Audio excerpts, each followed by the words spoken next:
पुस्तक डॉक्टर बाबासाहेब आंबेडकरांनी मनुस्मृती का जाळली? आजचा हा व्हिडिओ खूप महत्त्वाचा आहे. व्हिडिओ लास्टपर्यंत बघा. ज्या यज्ञात याचक, स्त्री, नपुंसक इत्यादी हवन करीत असतील ते यज्ञकार्य सज्जनाच्या देवाचे विनाशक आणि देवतांच्या विरोधात आहे. त्यामुळे त्याला सोडून दिले पाहिजे. स्त्रीकरिता म्हणून म्हटले आहे की ती मेल्यानंतरही पुरुषाची गुलामच असावी. पहा. ज्या स्त्रीला तिच्या वडिलांच्या किंवा भावांच्या अनुमतीने ज्यास दिले अर्थात ज्याच्याशी विवाह केले त्या पतीचे तिने जीवनभर सेवा तर करावीच, पण मेल्यानंतरही व्यभिचार करू नये, श्राद्धाला आविष्कार करू नये, परलोक कार्यातील विधींचे खंडन किंवा उल्लंघन करू नये. स्त्रियांकरिता मनूचा आदेश आहे की भ्रष्ट दुराचारी पतीला सुद्धा देवता समजून पूजावे. सदाचाराचे लवलेशही नसलेल्या परस्त्रीवर भाळलेला आसक्ती ठेवणारा विद्याहीन पती पतिव्रता स्त्रीकरिता देवतातुल्य पूजनीय असतो.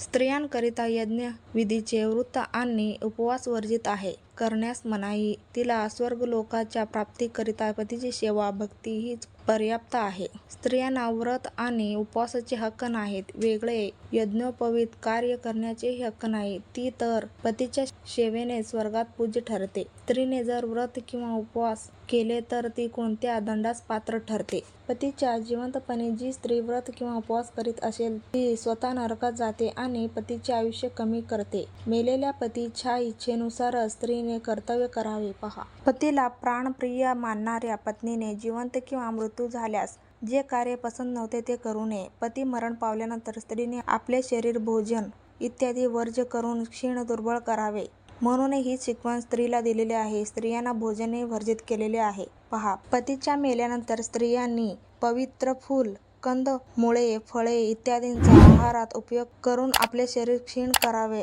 तथा पुरुषाचे नावही उच्चारू नये. म्हणून स्त्रीकरता एकच कार्य आदर्श ठरविले आहे ते म्हणजे तिचे घरची भांडी घासावी आणि इतर गृहकार्य करावे. पहा. स्त्रीने सदैव घरातील भांडे इत्यादी साफ आणि शुद्ध ठेवणारी तथा गृहकार्यात दक्ष आणि फजूलखर्ची ठरणारी अशी आपली भूमिका वठवावी. म्हणून पुरुषांच्या तुलनेत स्त्रीचे मूल्य अत्यंत कमी केलेले आहे. तिची हत्या पाप न समजता पापाच्या द्वितीय श्रेणीत आणली आहे. पहा.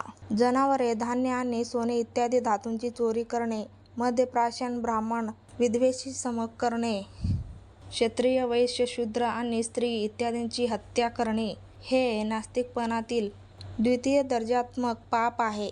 येथे ब्राह्मणांची हत्या महापाप ठरविलेले आहे. मनुस्मृतीत स्त्रियांना स्वाभिमानशून्य बनवलेले आहे. पहा. धर्मशास्त्रात स्त्रियांविषयी असलेल्या व्यवस्थेत सांगितलेले आहे की स्त्रिया समोर जात कर्मादी कार्ये मंत्रोच्चारात करू नये. स्त्रियांना ज्ञानाचेही अधिकार नाहीत. त्यांची अशीच द्विधा स्थिती आहे. म्हणून म्हणतात स्त्रियांसाठी पतीची सेवा हीच गुरुकुलातील निवास आहे.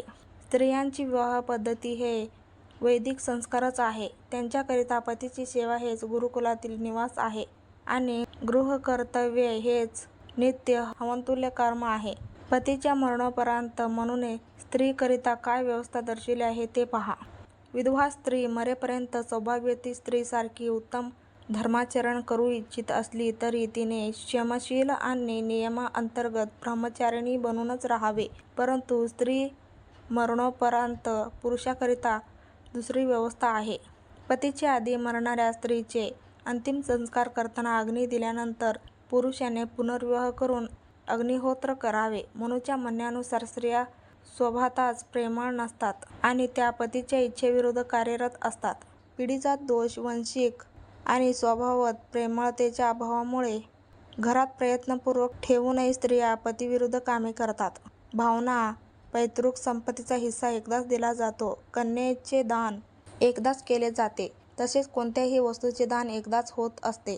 भलेही लोक हे तिन्ही कामे एकाच वेळेस करोत, तेथे स्त्री संपत्ती सारखीच आहे. दानाच्या स्वरूपात दिलेली मुलीच्या सासरी मुली सोबत दुर्व्यवहार होत असेल तरीही तिला संबंध विच्छेद करून परत आणता येत नाही. मनुस्मृतीत मुलींच्या बालविवाहाची व्यवस्था आहे. स्त्रियांच्या बालविवाहात पुरुष तिच्यापेक्षा दुप्पट वयाचेही असू शकतो. त्यामुळे मुलींना बेजोड विवाहाचा भोग भोगावा लागतो आणि तिला लवकरच वैधत्व प्राप्त होते. तिच्या पतीच्या सेवेतच काल्पनिक स्वर्ग मिळेल सांगितले जाते. जी मनाने, वाणीने आणि कर्माने पतीला अनुकूल आचरण करीत असते ती पतिलोकात जाते आणि पतिलोकात तिची पतिव्रता म्हणून सर्व प्रशंसा करतात. जी स्त्री तन, मन, धन आणि वचनाने या नारी धर्मानुसार पती सेवा करते तिला या लोकात यश प्राप्त होते आणि मरणोपरांत पतीसह ती सुखविधान असते, सुखाधीन असते. मनुस्मृतीच्या स्त्रियांकरिता पती मरणोपरांत विधवा वर्जित आहे. परंतु पुरुष आपल्या पत्नीस पसंत करीत नसल्यास तर त्याने तिच्या जिवंतपणी सोडून दुसऱ्या स्त्रीसोबत विवाह करू शकतो. व्हिडिओ आवडला तर लाईक आणि शेअर नक्की करा. चॅनेलवर नवीन असाल तर चॅनेलला सबस्क्राईब करून ठेवा. चला तर मग भेटूयात नेक्स्ट व्हिडिओमध्ये. Bye, take care.